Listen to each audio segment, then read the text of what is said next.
Most half marathon runners are doing things that are costing them minutes on race day. Mistakes that they don't even realize they're doing. I was doing them too. And I didn't know until it showed up on race day how obvious it really was. So if you're getting ready for your first half marathon, these are things that you're gonna wanna get right before race day. And if you've already run a half marathon, there's a good chance that you're still getting some of these wrong. In case you guys are new here, I'm Case. I'm a former sprinter turned somehow into a marathoner. And right now I'm starting my taper for my next half marathon, which is just in 2 weeks. And the biggest difference now compared to when I started, I'm not guessing anymore. So what I'm gonna share with you is how these small 1% details in my training and race day prep can set you up for the race that you hope for. Because this is where minutes can either be shaved off or piled on. And like in my first half marathon, just leaving you wondering what could have been. Something I mentioned before in my marathon mistakes video certainly holds true for the half marathon as well. Your course terrain isn't gonna change, so you need to make sure that you're training for the actual race that you're gonna be running. Now, not everybody has access depending on where you live. If you live in a very hilly place but you're running a flat course, it's going to be very difficult to find flat land. And if you live in a very flat area, finding hills can be quite difficult. So one key thing that you can do in your training is making sure that your long run mirrors what's going to be in your race. So if you can't get to it on all days of your training, make sure at least that day you hone in on it. Because if your course has hills, you gotta run on hills. And if your course has some significant downhill, making sure that you get to some hills so that you can practice going down them is really key, because your quads, well, they'll thank me for it later, trust me. This is one of those small details that really show up big on race day, because this alone can be the difference between a personal best or you crawl across the finish line. Might want to practice on some hills. Another thing that really threw me off early was pacing. And honestly, how I was using my watch really played an undermining role, and I didn't intend for it to. I didn't realize how important Get out the door. And honestly, I didn't realize how important this small detail really was. Let me explain. I thought simply all you had to do was put in the distance for your race and you're good to go, but I was sorely mistaken. What had happened was the race itself was 13.21, not 13.11, and so my pacing for the entire race was shortened, and by the time I got to my goal time, I still had some more to go. But now I'm doing things a little different. And this is one of those details that seem minor, but in a half marathon, even if your pace is slightly off, it starts to compound. So let me show you what I do. I use an app like Strava, and I'll look up whatever race I'm about to run ahead of time to see what mileage they're actually getting, because usually it ranges from 0.1 to 0.3 more. And if you don't use the correct distance when you're trying to track your pace during a race, you're most likely gonna come up short of your goal. Lately, I've been thinking about how it all started. In the past couple of years since I've been back running, I've learned so much. I mean, I had no clue what I was actually getting into. My first race post-COVID and my first ever actual road race, I ran a 5K, and I ran it in these bad boys. Now, these are dope looking shoes, but not much padding, and you won't be seeing a carbon plate in these. I didn't even know at this time what carbon plates were. And so it takes me back to the first time I tried to run a half marathon distance. I mean, it was quite impulsive on my part. Now, this was back in 2021, I believe. This was not a smart decision. I made it about 10 miles in and my legs completely collapsed. I had muscle failure. My fiance, who was my girlfriend at the time, actually had to bring me back into the apartment. Honestly, I don't know how I continued running after that. I mean, I punished myself and I didn't see it coming. And if you would have told me that day or the days after that one day I was going to be a marathoner, I probably would have laughed at you and been like, yeah, you're delusional. The next year, I signed up for a half marathon, but I wasn't training properly. I didn't know really what zones were, and I DNS'd because I got injured again. That was the story of my 2020 to 2024 pretty much. And then I started training properly, actually looking up information online because I was sick of being crap. And this is when in April of 25, I ran a 150.03. And now next week, I can officially say that my target time for my next half marathon is sub 140. It's quite scary to think about, but it's also pretty cool. And a big part of that shift was two simple things: learning how to pace and learning how to run a race properly. Weird, right? It's kind of wild to me now because I'm at a point where I genuinely love running again. And I'm doing something that's hard for me to even think about. Chasing a Boston qualifying time is not something that I ever thought I'd be doing. I certainly didn't have it on my 2025 or 2026 bingo card. So how did I get here? I'm just a firm believer that if you truly are passionate about something, you should try your best and see what you're really capable of, regardless of how old you are. Because if there's one thing that life has taught me, that's that impossible is really just a word to be proven wrong. And you don't really know unless you try. And as you can tell, being in a taper, you have a lot of time to think and reflect. And next, I'm going to talk about a couple 1%ers that you can actually fix right now. Something as simple as socks and picking the right ones really can make the world of difference. Socks can cause blisters, or they can prevent them. And if your socks don't fit right, they can cause friction. I'm sure you've heard this before, but they can completely ruin your race if you don't do this right. So now I make sure that I'm wearing socks that I've not only tried, I've trained in, and I truly trust. And I'll put the link in the description to the socks that I use from On below, because they have been total game changers.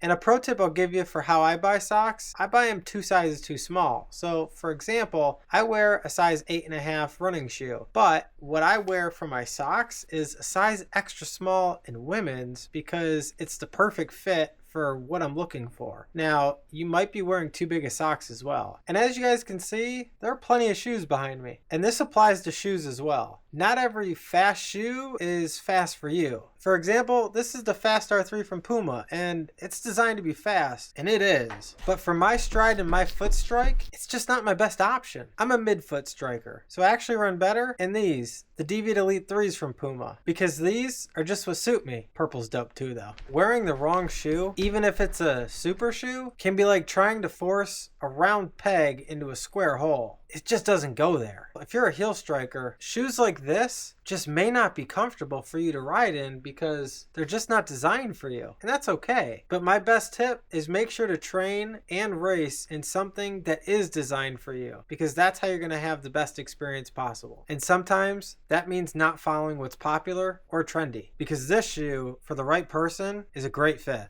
These are the SE New Balance Elite 4s. And before we get into fueling, this other 1% can really help you lock in before race day even begins. And this is something I do every taper. Now we're talking race day prep. The first thing I do is actually what I'm doing right now, and I'm going to show you. I like to go over the course that I'm actually running to see how I'm going to attack it. My first attention is, where are the hills? How steep are they? How long do they last? And what mile markers are they? Because that's something I'm going to want to memorize. And until I know that, I can't dial in my pacing strategy. Because if there's hills, that's definitely something that I need to factor in. And I do. But assuming that the course is flat, here's how I like to handle it. Miles 1 and 2, I like to go about 10 to 15 seconds below the pace that I'm going for. Sometimes I'll even go 20 to 25 seconds slower, depending on how I'm feeling that day. Then during miles 3 through 10, this is where I like to lock it in and settle in at the goal pace that I'm looking for. I like this to be very comfortably hard. And this is so that hopefully I've left enough in my tank so that after mile 10, my last 5K, I can start to do a progression run and I can start topping my speed until I get to about a half mile left when I throw everything I got left at it to the finish line. But this only can be possible if you fuel your body properly. And this happens before race day. Now this is where I get a lot more intentional with what I eat. And it starts roughly about 2 to 3 days out. I will make sure that I have carbs in every single meal, potatoes or rice, pasta, something like that. And I make sure that I have a healthy protein like a lean chicken or like a salmon. And my go-to 2 days out, I like to have homemade pizza where I can control all the variables, make sure I know exactly what's going into my system, and get a high quality, really good tasting meal. But that doesn't cover the liquids. I actually have 1 to 2 of these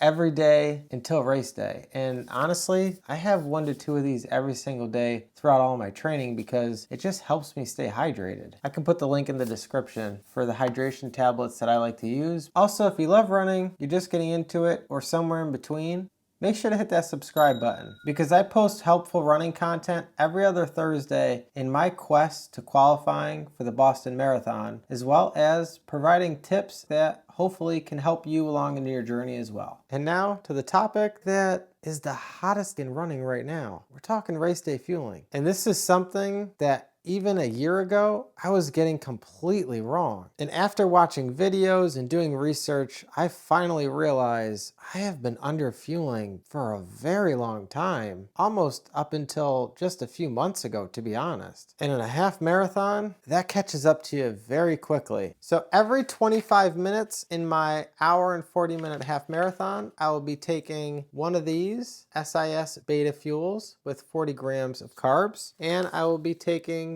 2 of these, which is a serving size, of 100 milligrams of sodium. These are SaltSticks. They're essentially just like little tablets that are chewable. And then also every hour, I will make sure that I have 1 serving of this. So usually, since there are 3 per serving in these Cliff Bars, I will take 1 every 20 minutes. And that gives me about 107 carbs per hour, as well as just under 400 milligrams of sodium per hour.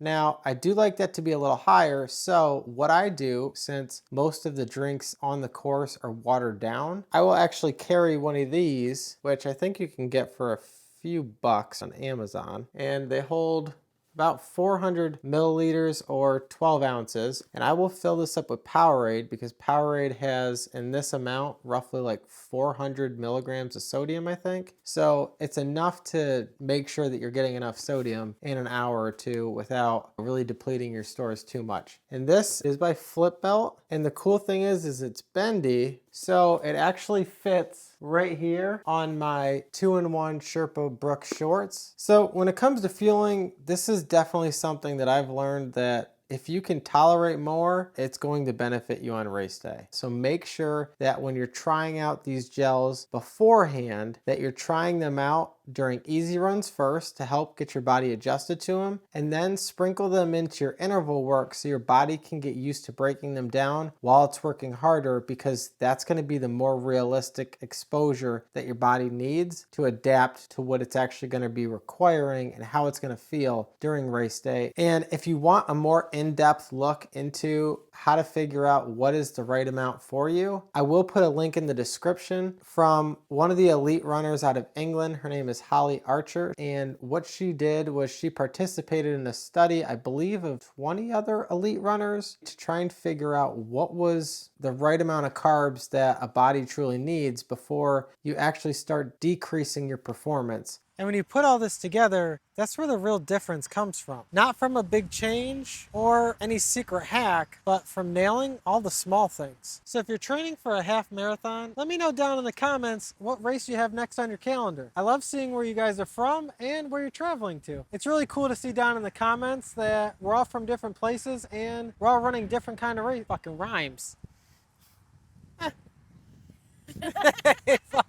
So just remember, don't try and go out and run and hope that everything's going to magically fall together. It does take planning. And paying attention to the small 1% details, that's what's going to make the difference. See you guys next time.